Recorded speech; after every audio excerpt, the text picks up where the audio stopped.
Welcome back to the Transform Your Mind to Transform Your Life, the podcast. You're listening to Author's Corner, where we highlight and showcase our local authors. Today, I'm speaking to David Amerland, author of Build to Last: How to Get Stronger, Healthier, and Happier at Every Stage of Life. And David and I are going to be talking on the topic fitness as a lifelong strategy. Welcome, David. Myrna, thank you so much for having me here. I'm actually looking forward to the conversation and see how it develops. Yes, I'm looking forward to the conversation too. I love it. I mean, it seems that we've been talking about on this show about longevity now almost every week. So now we're going to add the fitness piece to it. So it's amazing. All right, well, let me give you guys a brief introduction. David Amerland is a best-selling author, speaker, and researcher dedicated to sustainable health, fitness, and cognitive longevity. He excels at translating complex scientific concepts into accessible, actionable insights, empowering individuals to enhance their well-being and performance. David's work spans various disciplines, reflecting his commitment to understanding and improving the human experience. Well, thank you for sending me a copy of your book in digital form.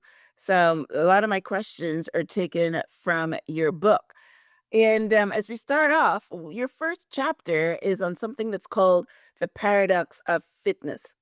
So before we get into what are the paradoxes or the paradox of fitness, let's just kind of put a label on what you think fitness is.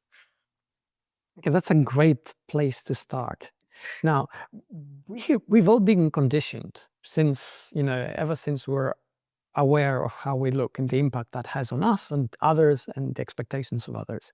And we've been conditioned by culture and films and adverts and movies to think of fitness as a very specific type of capability. Strong, lean, capable, six-pack, it sort of varies. There's a spectrum, but it's always within that spectrum that people actually think fitness is.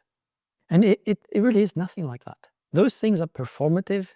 A lot of the images we take come from top flight performers, performers across the world of sports and competitive sort of disciplines. And for them, it definitely looks like that because that's the outcome of the work they have to put in order to break records or in order to win competitions or in order to excel in a particular sport, like, competitive boxing, for instance, where, professional boxing. We don't do those things. So it's really unrealistic to expect us to look like that. And yet that's what we strive for.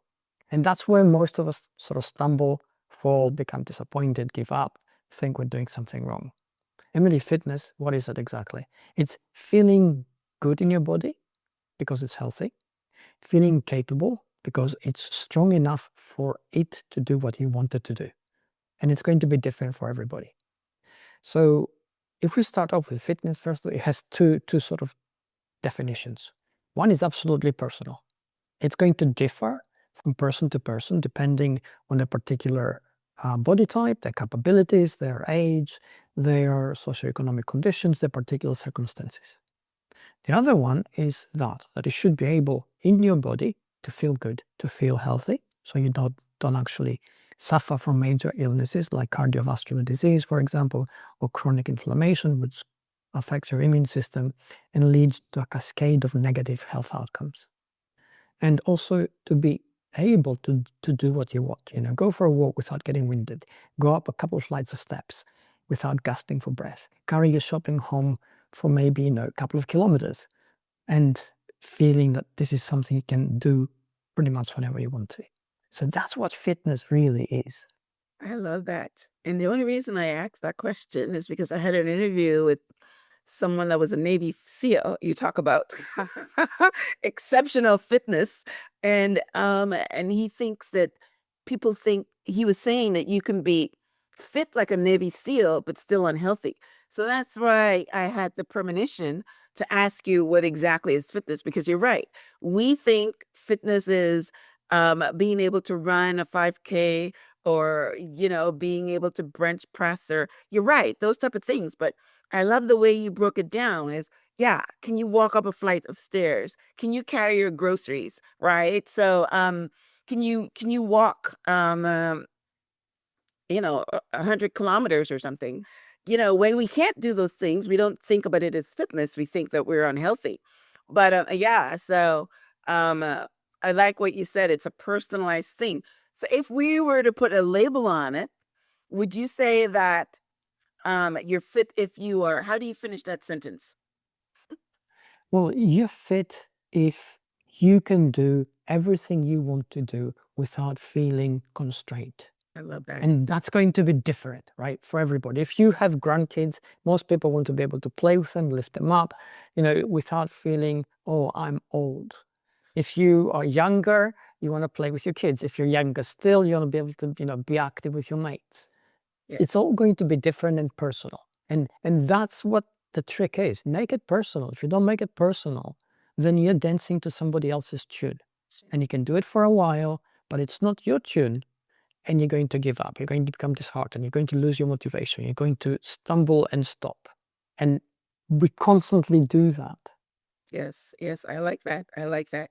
What is if you can do if you want to if you feel like you want to walk around the block and you can't do it, then obviously you're not fit.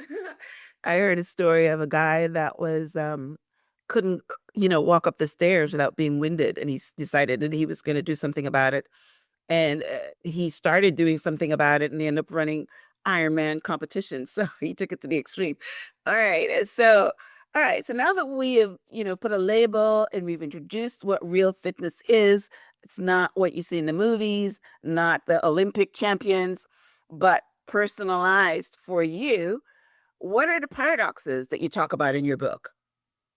Well, the paradox is that we are surrounded by images of fit people when bombarded by messages to be fit.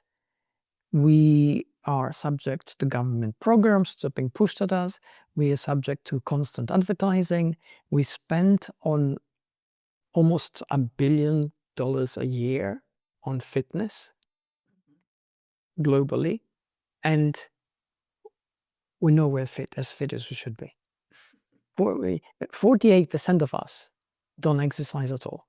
50% of us in some countries don't exercise at all. So half the population doesn't exercise. The World Health Organization projects that by 2050, 25 years from now, half the world's population everywhere is going to be either seriously overweight or obese. It's tragic. And you think, well, why is that? And it's not lack of motivation. We're spending money. In the United States every year, there's enough money being spent for every man, woman, and child to spend $125 on fitness. So the amount of money is there, the willingness is there, the willpower, the motivation, and we don't get fit. And we know from statistics that come January, the gyms are full, come mid-February, they're kind of half full, and by mid-March, 65 to 70% of the people who started in January have dropped out. And we need to ask why. And there are fundamental reasons for this. I mean, fitness is difficult because what we understand by fitness today in terms of an activity, physical activity which we undertake, it's a stressor. It reflects, it's there to stand in for the physicality of the life we no longer have. And the life in the past, in everyday life, you had to climb stairs, you had to lift things, you had to, do all these things. And you were fit and healthy because you were doing them as part of everyday life. We don't do that anymore. So now we have to substitute some kind of activity. It's a stressor. We're trying to willingly undertake it.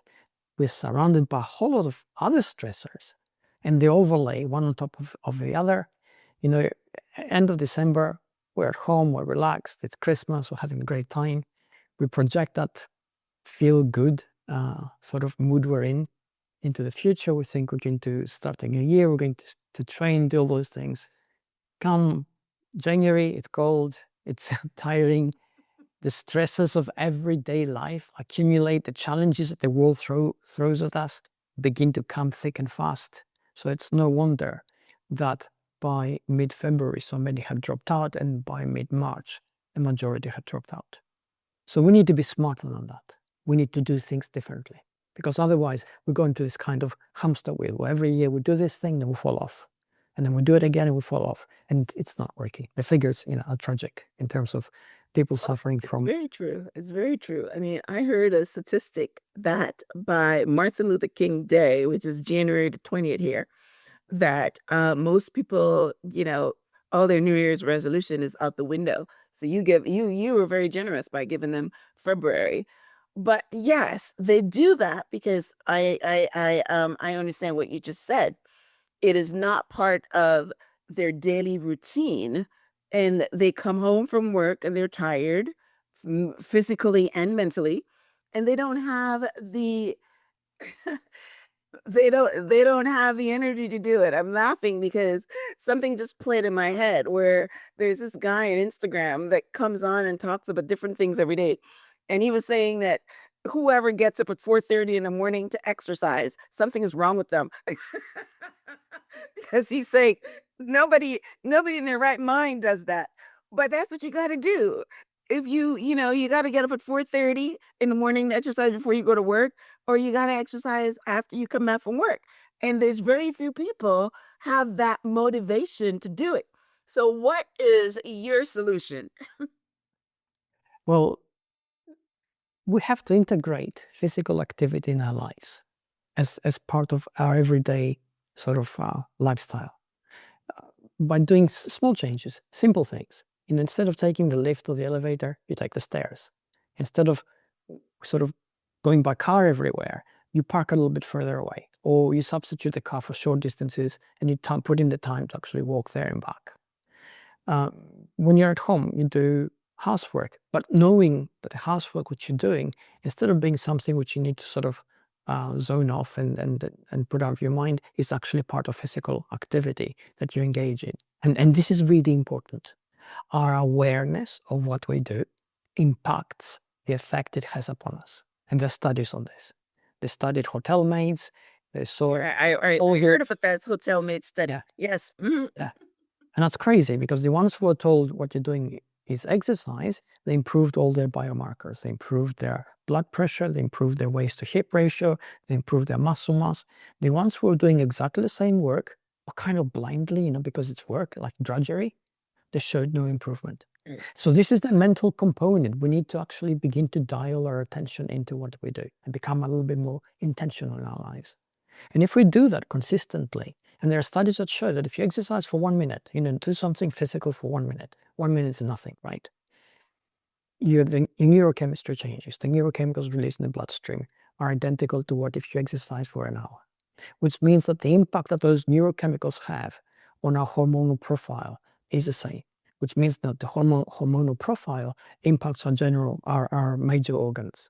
Now, if we exercise 1 minute a day, every day of the year, by the end of the year, are we going to be physically different? Not a lot. Are we going to be healthier? For sure. Our biomarkers are going to be so much better. We're going to feel so much better. And usually what happens, if we feel good about something, we do more, right? Because we have more energy. We feel good in our skin. We don't get as tired because part of, you mentioned come back from work and we're tired. And hands down, work is exhausting. And we only have, let's say, 10 sort of little boxes of energy each day. Now, we need sort of like, let's say 3 to 5 to survive, and we have 5 for everything else. But if our body is fighting inflammation because we are unhealthy, then we're using up the 5, part of the 5 that we have to do that, which means then we have less energy throughout the day. We'll come home and we're drained, exhausted. Absolutely zero energy to exercise. I totally get it. I feel for that. Yeah. But if we were healthier, then we will do something a little bit more actively. And if we do that, then we become healthier still. And then it goes into the kind of spiral where we constantly rise. Which is why a lot of people do it in the morning, because at least they wake up, they're refreshed, and before they get drained in the afternoon, they do it in the morning. But yeah, I mean, I've heard that before. Park and walk, take the stairs, things like that. But people don't do it. I'll give you an example of a friend of mine. And, during COVID, he put on quite a bit of weight, like a lot of people did, because, you're locked in your own house. You're stressed out, you're compensating, the fridge is there. You're watching Netflix and eating. Yes, yes. In fact, anyway, he put in a lot of weight. And he's got a kind of job which, he's self-employed, and he works with a very expensive material. So, the pressure in his work is quite high. He hasn't got a lot of time to exercise, and he's got a family as well. So we're discussing it. And the beginning of last year, I said to him, look, how many meetings do you have a day? Because he goes to people to first look at the space, etc. And he has anywhere between, 5 and 7 meetings a day. And I said, well, what do you do? He goes, park. And I said, well, what if you parked like 10 to 15 minutes away on foot and you walk to that meeting? And he gave it a shot. So basically, in each meeting, he's walking between 20 and 30 minutes right there, at the end of the meeting back. In the year, he didn't change anything else, just that. He lost 25 pounds. It was crazy. Beautiful. Yeah. So, And he's healthier. Let's Let's not forget that. yeah. So that's Healthier. He probably has more energy for his family, and there's a whole bunch of cascade that goes after that. Yes. Yes, absolutely. I mean, his blood pressure has dropped, which is great. Yeah. So he's coming off beta blockers. But the thing is that he didn't have to actually do anything special. Equipment. Yes. Yeah. All he had to do is consciously say, okay, I'm going to park 10 to 15 minutes away. Yeah. I'm going to walk to the meeting, and then I'm going to walk back. Yeah. And he did My that. daughter used to do that. She would get off at two stops on the train and walk for 15 minutes to work and then walk back. So that's a good thing. I mean, yeah, even if you're taking the train or your bus, you get off 2 stops before and make it conscious. Yeah. Yes. That's, if you really want to, you'll find ways to do it, right? Instead of just taking the easy way out. I don't got time, so yeah, that's beautiful. And that's a good story. I was reading this book once. It's called The Compounding Effect. And he talked about somebody that lost 30 pounds by just doing something like that every day consistently, because that's what the compounding effect is, right? You don't have to, make big changes, just small little tweaks. And it compounds over time. And that's what you do, right? So he was saying that if you look at it in 3 months, you might not see anything. If you look at it in 6 months, you might not see anything. But after a year, which is the statistic that you did, after a year, you do see a difference and a benefit. But again, a lot of people I've seen, Instagram reels where somebody runs around for 5 minutes and jump on the scale and nothing happens because they're looking for instant gratification. We're all looking at that. Okay, this thing doesn't work. I've been, walking every day for 30 minutes and the scale is not moving. In fact, maybe it's going up, things like that. But yes, so that's a pretty good start. So, okay, so those are the paradoxes of fitness. So what are the enemies of fitness? You also talk about that in your book. Well, the primary one is us. I mean, you already mentioned that people exercise 5 minutes, leap on the scales. I've seen people in the gym, right? They the first lesson, they lift a few weights and they go and pose in the mirror like they're gonna see muscles pop out. And it's not going to happen, right? And we need to be realistic about that. We need to understand that what we're trying to do is change our physicality. It's energetically expensive. The body doesn't want to do it because it has a kind of ancient logic. It tries to manage our energy for survival in order to allocate energy to change physically, to build bigger muscles, for instance, which are energetically expensive, to break down fat cells, well, not break down fat cells, but break down other tissue and build other tissue up and empty fat cells, and change their whole system of managing energy is difficult for it, and it doesn't want to do that. So in order to do that, we need to be consistent. And you already mentioned consistency, to your credit. So yeah, consistency essentially sends a persistent signal to the brain from the body that says, hey, I need to do something because what I'm doing is not good enough. I need to be, perhaps better lungs, capillaries, so oxygenate better. I need to slim down, lose some weight. I need to build up my muscles so I'm stronger. Then the brain sends a signal to the body and says, you better start preparing for these changes. And if the signal is persistent, the body will do it. So yeah, so that's the main enemy. It's us, our expectations. We expect things to be kind of instant. And the other thing, of course, is we constantly talk ourselves down. We have this negative voice in our head that tells us you're not good enough, you can't do this, you shouldn't be doing this way, you're just never going to do it. And that voice is there also for an ancient reason. It's there to protect us. When we first came out of the caves and 2 guys came out and it was a beautiful day and one of them said, hey, why don't we go over those mountains and see what's on the other side? And his friend looked at him and said, are you crazy? You know, we don't know what's on the other side. You may get eaten by tigers. We don't know what's between us and the mountains. We get other tribes people who have no support network. How are we going to get food? And the adventurous guy said, you know what? I'm going to do it anyway. And he did it, right? And he never came back. So the one who stayed was the one who had a negative voice, which we hear all the time, that tells us, you know, you can't do this. You shouldn't be doing this. You should be careful about this. And you're not good. That's a survival mechanism for the past. We're not in that past anymore. We can do pretty much anything we want without our life being in danger. And we should think, okay, I hear the negative voice, great, it's there to protect me, but I'm going to be consistent, be persistent. I'm going to ignore the fact that it belittles me every time I fail. Yeah, that's pretty good. Yes, yes. You always said you can't do it. You always said you can't do it until you do it. Right. Yes. Okay. So the question I have here next is how do we get our brain involved in our fitness goals? But I think you just answered that. Did you talk about, letting your brain know that you're going to do something, or even the study of the maids that, consistently they knew that they wanted to lose weight or something and they worked and they put that in their brain. Is there anything else that you want to touch on there as far as getting the Absolutely. brain involved? Yes. We should be present. You know, a lot of the times what happens, we go to the gym and we're tired. And in order to get through it, as we say, we put on a pair of earphones, zone out, and do something. Doesn't matter what we do.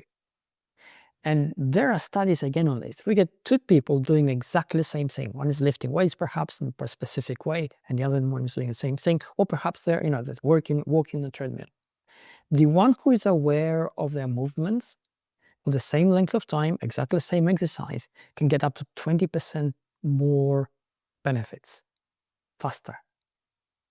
And again, it comes down to that. If you're present, the signal the body sends to the brain and the brain then sends back to the body is persistent, it's stronger. So the adaptations that we want, which are the changes we're looking for, are going to be faster.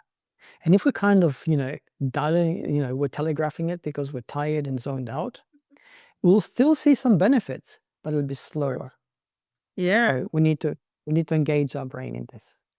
Well, that one is for me because when I'm walking, I'm listening to books and I'm involved in my books and I'm not even aware that I'm walking, and that's my high. And when I go to the gym, I use music.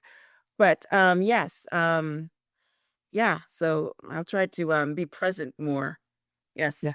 That one is for me. I mean, So if you say, everybody's guilty of that, especially when it's walking, right? Because it takes a long period of time. Yeah. And we get bored, right? Really get bored because we're not in nature. We're usually on treadmills. So, the scenery doesn't change. The treadmill makes a noise. But here's what happens, right? If you are aware of how you move, your body will work to create efficiencies of energy. And the efficiencies you're looking for are rooted in the adaptations that you seek. That's what efficiency is. That's what, we talk about technique in sport. It doesn't matter how good a performer, how athletic somebody is. The first time they are showing something, they do it wrong. Why? Because they haven't got the absolutely necessary adaptations. But if they do it again, what happens? They become better at it. The technique improves. What does that mean really, technique improving? It means adaptations take place where specific muscle groups get stronger, fitter, more flexible. Then the energetic load on the body drops and the body becomes more efficient. So if you're aware of how you're walking, how you move your arms, how you move your torso, or you place your feet, and you actually are feeling it, the adaptations you seek will happen faster. I like that. For a short time in my walk, because I walk for about an hour, I do like a walking meditation where I am aware, but for 90% of the time I'm not. But yeah, I will take that into consideration. Thank you very much. Welcome. Yes. All right. So our topic today is fitness as a lifelong strategy. So how do we incorporate fitness as a daily habit as we get older? Yeah, I mean, when you're younger, you can go pump the iron in the gym and you can run, you can do all these different things. When you get old, are you limited to just walking or tai chi or what can you do? No, I mean, you can pretty much do anything, but you can't go from zero to anything just like that. You have to build up to it. And, we mentioned earlier exercising 1 minute a day. That feel good factor at the end of the year, if you do it for a year, enables you to do more because you feel good in who you are. When you feel good in your body, you move it better, you move it more. You're more adventurous because you're not dealing with inflammation inside your body, you have more energy. Your brain functions better because it's also made up of the same cells that your whole body is made up of. So they're in a better state and everything works better. So if you want to create lifelong fitness, really what you should be looking for is not how you look. That's a side effect. It's how you feel. And if you constantly aim to do things that make you feel good, then there you go. There's your motivation. There's your willingness to do more of it. There's your willingness to do it all the time because everybody likes feeling good. Okay. So yeah, you're right. I mean, you can, I go to the gym where there's a lot of elderly people in the gym and they work the weights and do well, but you're right. They're not doing 200, pounds or whatever. So you can actually do everything.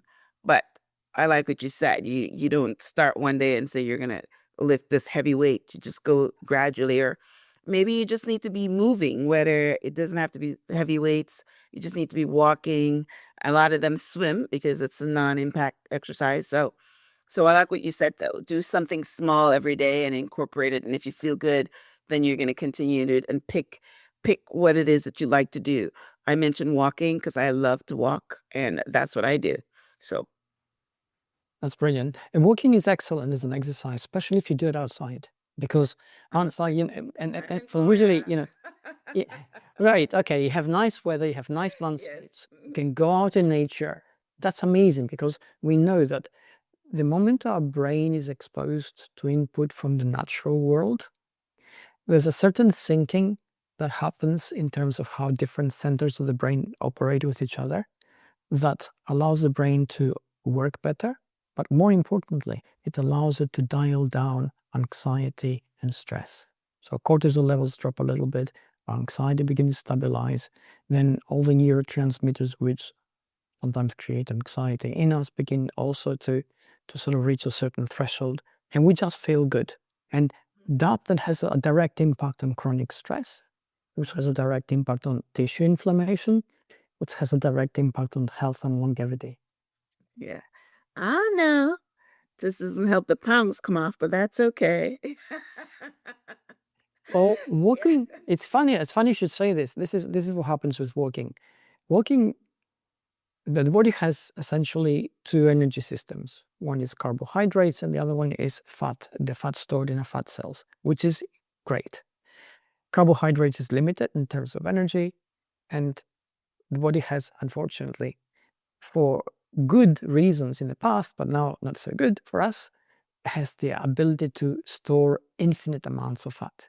And we live in a society where, calorifically, we have access to so much calorie dense food, and that's really bad for us. So when you say you go walking, the body has to make a decision. Where does it take energy from? And this is what it actually decides to do. It takes energy from our stored fat cells. So it bypasses the carbohydrates in our bloodstream and takes from there, which is great because it will help us slim down. Fat, however, is energy dense. Small amounts of it can power, it release a lot of energy. So the fat loss is very, very slow, and we have to be patient, have to be consistent, we have to vary the distance sometimes. Not the pace, but the distance for sure, to allow the body to work in different things. And it will happen, but it does take It that takes a time. So long time, right? yeah, I appreciate what you're saying. Yeah, but you said something a minute ago that I've adopted. It's not how you look, it's how you feel. And I feel great. Yeah. Great. Okay, that's brilliant. And you started off earlier that you said, you talked to a Navy SEAL and he said he was fit, he was amazing, he was not necessarily healthy.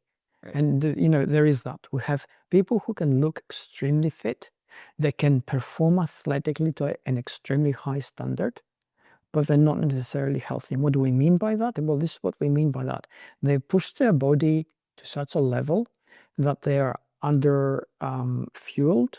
They have certain amounts of inflammation. Their sort of immune system is suppressed because of the stress that they're under.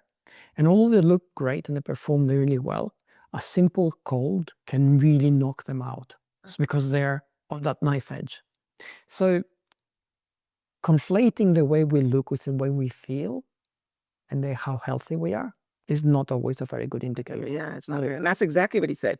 Yeah, all his joints hurt, and he was under a lot of inflammation, and because he kept pushing himself, and his body said stop, he kept going because he's got the Navy SEAL mindset. Again, mindset is the big thing. So that's great.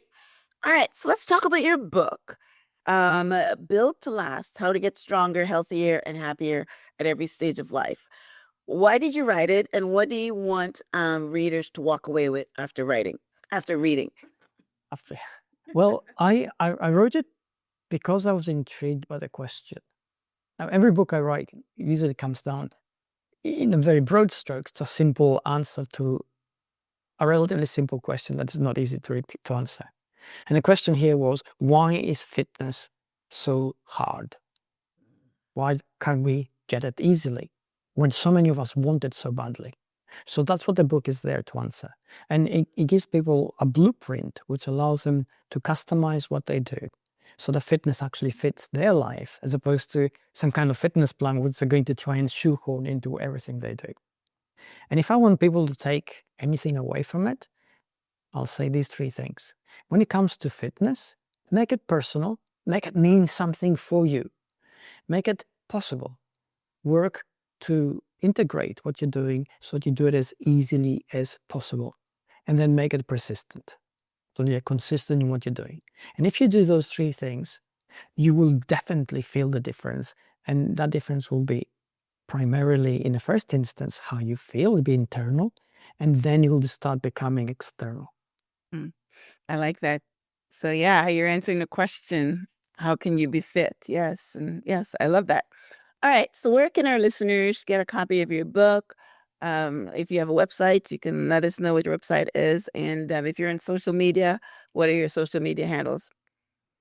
Right, you can find the book on Amazon or any bookshop, really can be ordered from that. If you order online, you want to support your local community, if you go to bookshop.org and order it, then you can pick it up from your local bookshop, and they also get a cut, and this is a great way to support your local community and your local shops. You'll find me at davidamerland.com. If you Google my name, all my socials come up. I put a lot of stuff out there. I share openly what I find, which excites me, and you can benefit from that. Beautiful. So davidamerland.com is your website, and that's also your social media handles. Yep. And you'll find most of them there. But like I said, if you Google my name, they'll come there anyway. They'll come up. Right. Okay. Awesome. All right, David. I really enjoyed this conversation. Yeah, because fitness is my goal, and it's my goal because I want to have a healthy health span and not just a lifespan. So that is my mindset for why I do it. And I always make time for it. So, you know, I know a lot of people that don't make time for it. And so it's great that we have this conversation and have this conversation often. And I like the fact that you said that, 1 minute is a bit small, but even if we say 5 minutes a day, well, you're doing something, right? There's a time when people Absolutely. can, yeah, pull up a YouTube video or something and do 15 minutes or doing something. You know what I mean? So I'm glad you're saying that, start small and then you can grow, go longer, but do something. And what we talked about as far as taking the stairs, parking a little further on, and don't say, "Yeah, I got a parking lot right in front." People always think it's a blessing when they get a they get a parking lot right in front of the store, but it's not really a blessing. Park the car further out and walk, right? So those are all good things that people know, but they just don't do it. But again, every time we bring this conversation, people get, they get convicted, and then they maybe try to do something like the ones at New Year's when they're making the New Year's resolution. They are convicted and they at least try, but then they fall off the wagon. Yes. So all we can do is keep bringing the conversation. So thanks again, David, for being on the show. Thank you guys for tuning in to this week's Author's Corner. Definitely go pick up a copy of David's book because, yes, fitness is very important. And again, we're not talking about the Olympic stars or the Navy SEALs. We're just talking you doing things that you do every day, and you do them without huffing and puffing. Right? Absolutely. Yes. Yes. Absolutely. Yeah. Yes. Okay. All right. So, any last words, David, before we wrap up? Absolutely. First of all, thank you for the opportunity to be here. I think the conversation was brilliant, especially the way we tackled everything in sort of a very modular way, building up to the things people need to do. And yes, I'd say, people always think that they need to go all in or nothing. And I say, you don't need to do that. If you just find 1 minute a day, that'd be great. And, 1 minute, they may not sound like a lot, but it will actually be a gateway into lifelong fitness. Beautiful. I like it. I still think it's too little, but you should tell them 5 minutes.